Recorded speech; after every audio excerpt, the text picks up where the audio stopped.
to East Malaysia to meet these amazing Sabahan and Sarawakian ladies is definitely going to be a long-lasting memory. From the roots of Mount Kinabalu to the lullabies of Semban Ring ladies, I'm Karishma. Join me in a mystical journey in search of the evergreen and still existing tales of the legends of Borneo.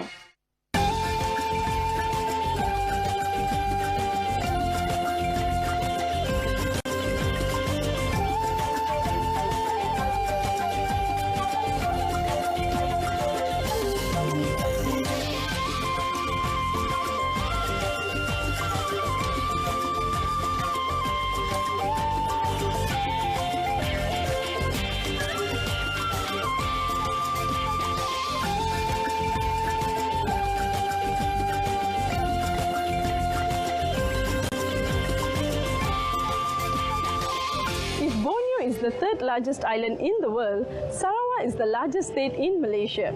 It also boasts the largest limestone cave in the world, which is Guania. Sarawak is known for its dense rainforests. Much of it are protected parkland. I'm Karishma and this is Legends of Borneo. Expressing emotions through creative drawings is truly an exceptional talent. While we are living in an age where people write and comment in social media walls, here in Kuching we have a mural artist who draws on actual wall. What you see behind me is one of the murals that she drew. Let's meet the creator of the art, Ethnic Warrior. I'm glad to be in the company of Daphne, a mural artist from Kuching. She's very passionate about her drawings, so let's get to know about her. Hi Daphne, how are you? Hi Karishma, I'm good. Alright, so tell me a little about yourself, your origins and your background, Daphne. Okay, so I was born in Cebu and my family moved to Kuching when I was about 3. I lived in Miri for a little while, for 2 years.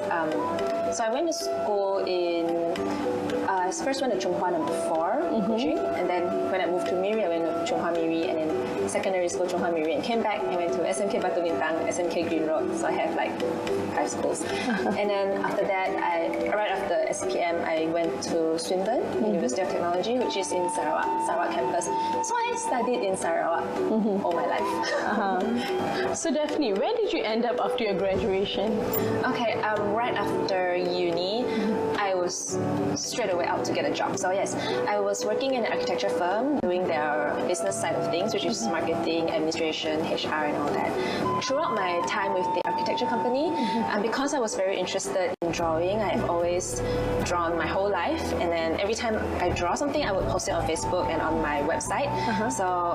And when I went to the interview with the architecture company, they also knew a bit about this and they knew how interested I was in design. So I kind of think that's partially why they hired me, because I share their interest in design, because they're an architecture firm, design firm.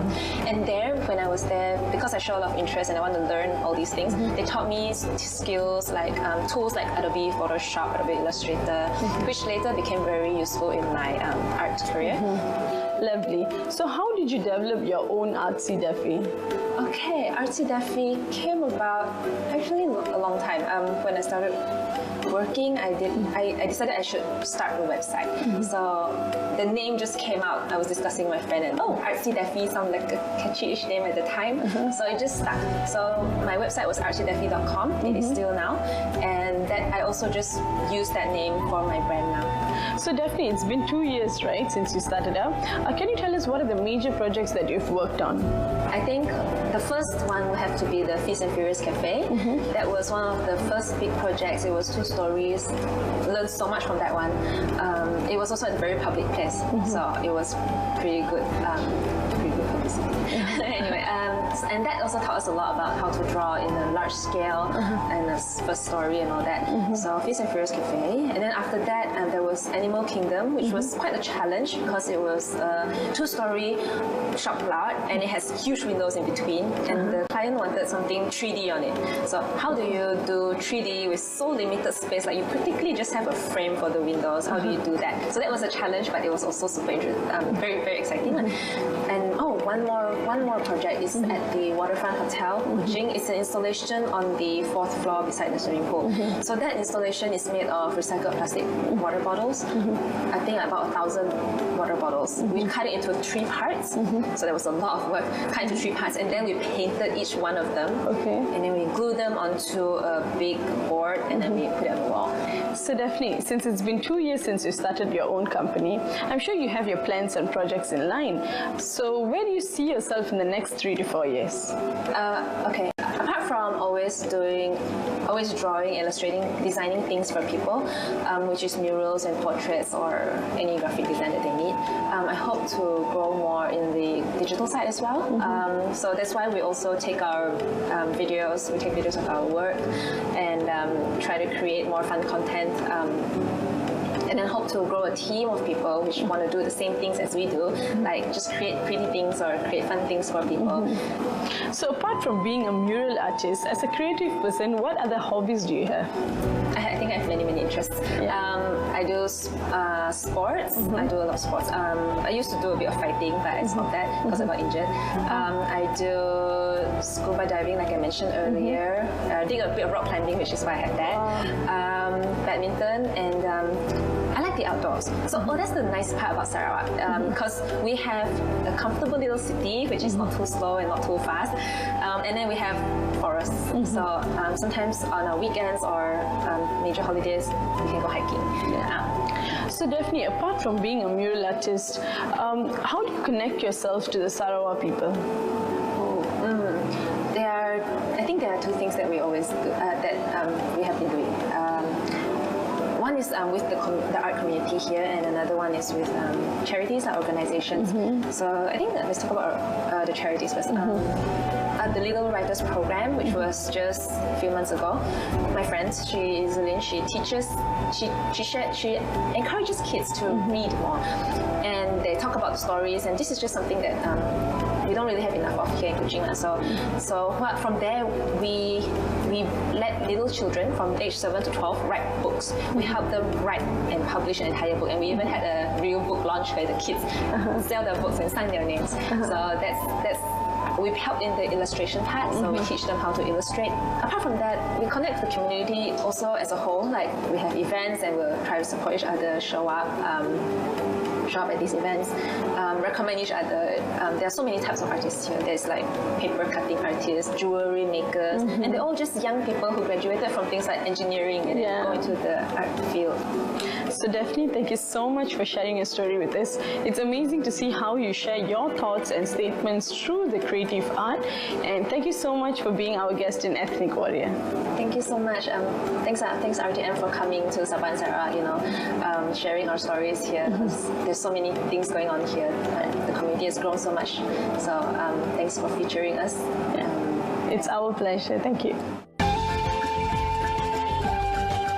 American accent may deceive you, but trust me, she's very much local. She is against animal cruelty and always preserving culinary heritage.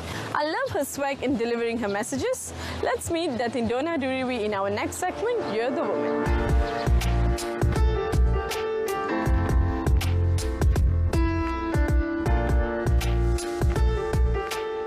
I believe Sarawak is a very colourful state, and Datindona Duriwi just added more colour to it.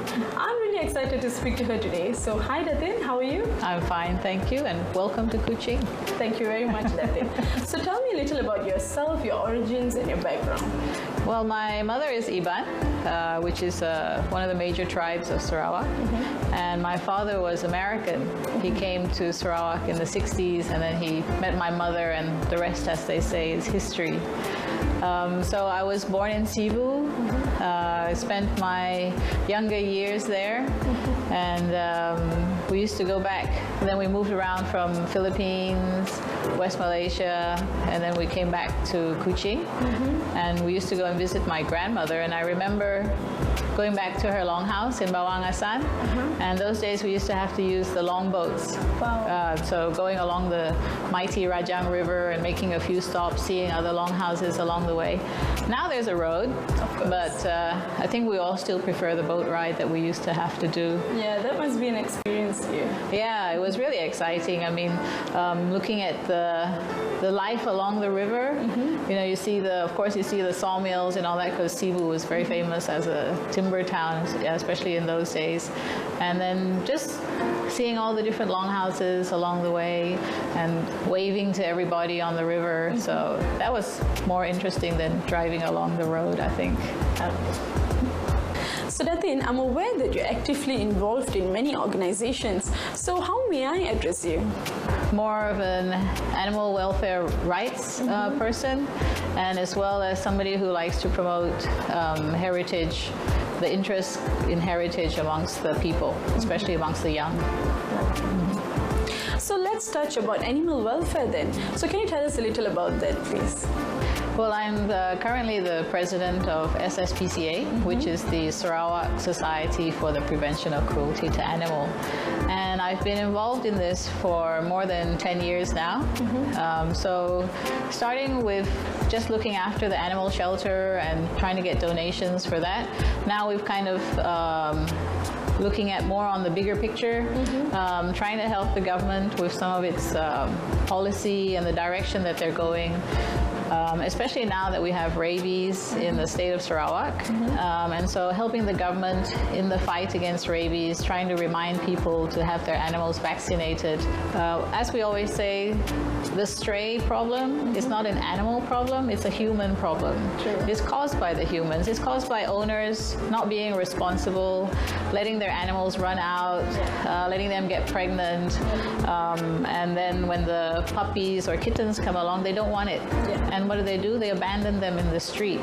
So the only way to reduce the number of strays is through neutering. So right now, actually, the state government has agreed to assist SSPCA in setting up of a low-cost neutering clinic.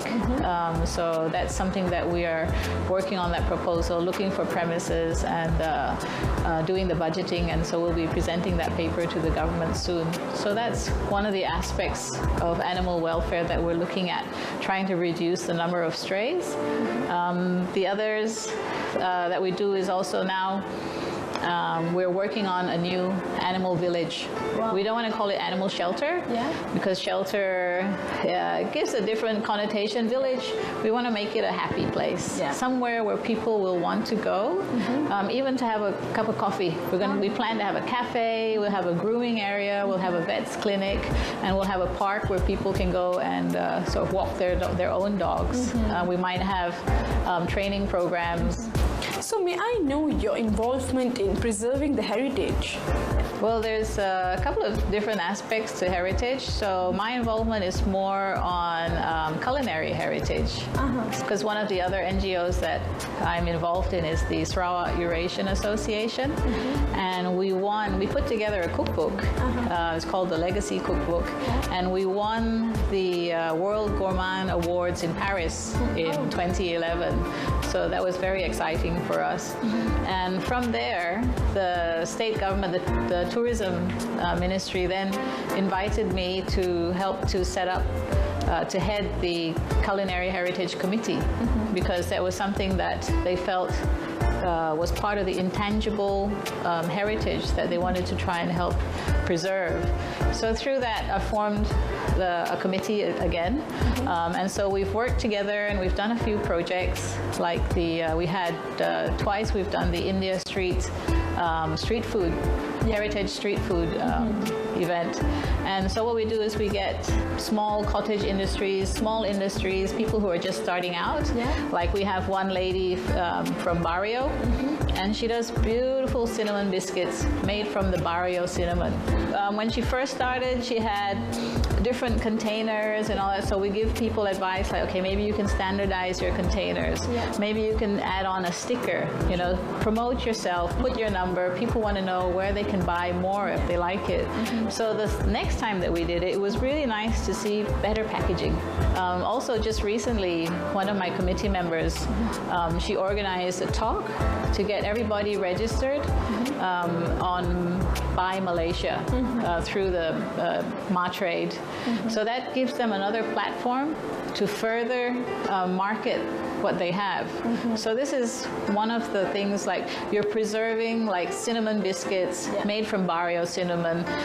It's promoting a product that we have here, which is unique to Sarawak, and then giving them a bigger platform for them to market their goods.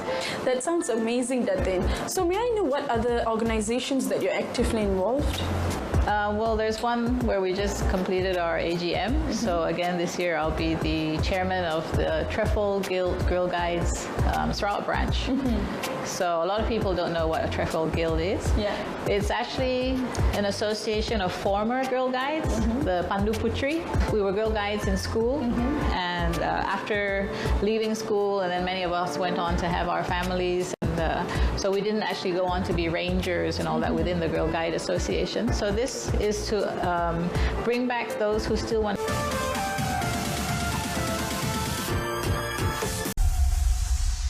to carry on what we call the guiding spirit, you know, lending a hand, doing a good deed. And there's another pet project that we have. We call it the Feel, Hear and Smell Nature Walk, where we actually bring the children from the blind school to a nature park. And we get the guides within the park to explain to the children. But when you're explaining to the children what things are, you actually have to explain it in a way that they can understand because they can't see. True. Yeah, so trying to explain to them why they're coming out from the heat and now they're coming into a cooler area. So the guides are explaining to them about the tree cover. So Datin, being a Sarawakian, is there any personal favorite spot that you'd like to suggest us to go? Well, I always enjoy taking my visitors to the Semengok Wildlife Center. That's about 14 miles from here. And especially when it's not the fruit season, this is where they do the rehabilitation of the orangutans. So if you're lucky, like I've been there sometimes where you just see one or two or maybe none, because if it's full fruit season, the orangutans are going to be eating in the jungle and they're full. But when it's low fruit season, so they have their platform there where they come and eat. And you can see, it's very interesting to see the hierarchy of the animals. I've been there once where there were about 9 orangutans, different ages. And the big granddaddy came, and his name is Richie. Wow. And he's a huge male. So when he came, all the other orangutans moved up into the trees, and they were just hanging on the vines waiting for him to finish eating his meal alone. Wow. Yeah, and so they were all on standby. And then of course, whilst he was eating, you just watch them playing, and it's like watching a National Geographic movie or something. So Datin, thank you so much for sharing your amazing journey in Sarawak and suggesting us so many beautiful things. And thank you so much for being part of Legends of Borneo. You're the woman who inspires me and many women out there. Thank you very much again. Thank you so much. Thank you for coming to Kuching. It's my honor. Thank you very much. Went up to the Sarawak River with a local Malay guide. He then stumbled upon an animal that was jumping along the riverbank. He was curious and he asked about the animal to the guide. And the guide replied, "Itu Kuching." James Brooke then somehow just decided to name this place Kuching.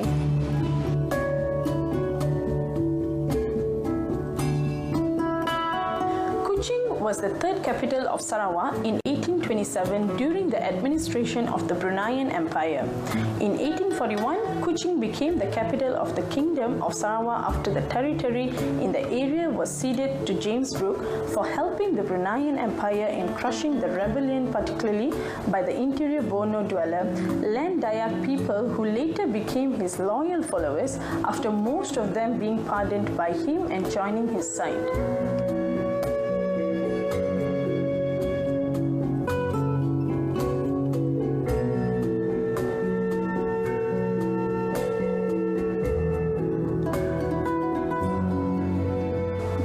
Continued to receive attention and development during the rule of Charles Brooke, such as the construction of sanitation system, hospital, prison, fort, and a bazaar. In 1941, the Brooke administration had a centenary celebration in Kuching.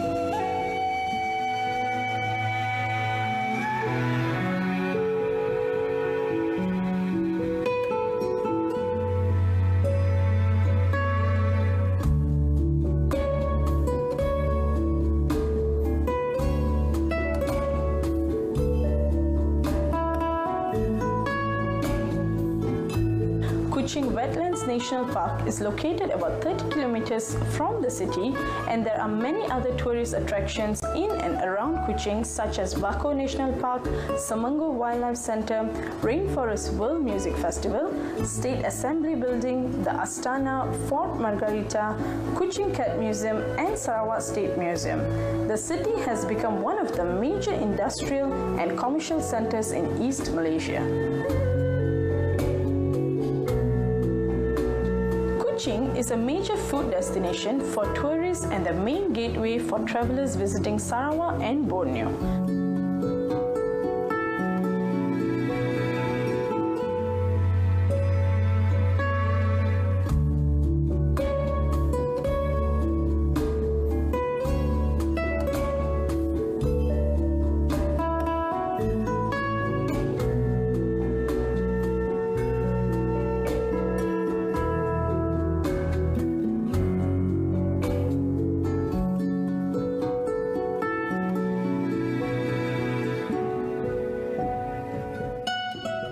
That's another story.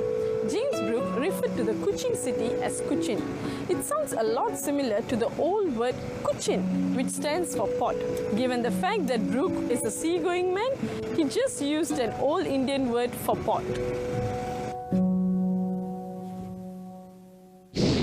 There is no definite conclusion to where the name Kuching came from. What we can definitely know is that Kuching is a melting pot for various cultures.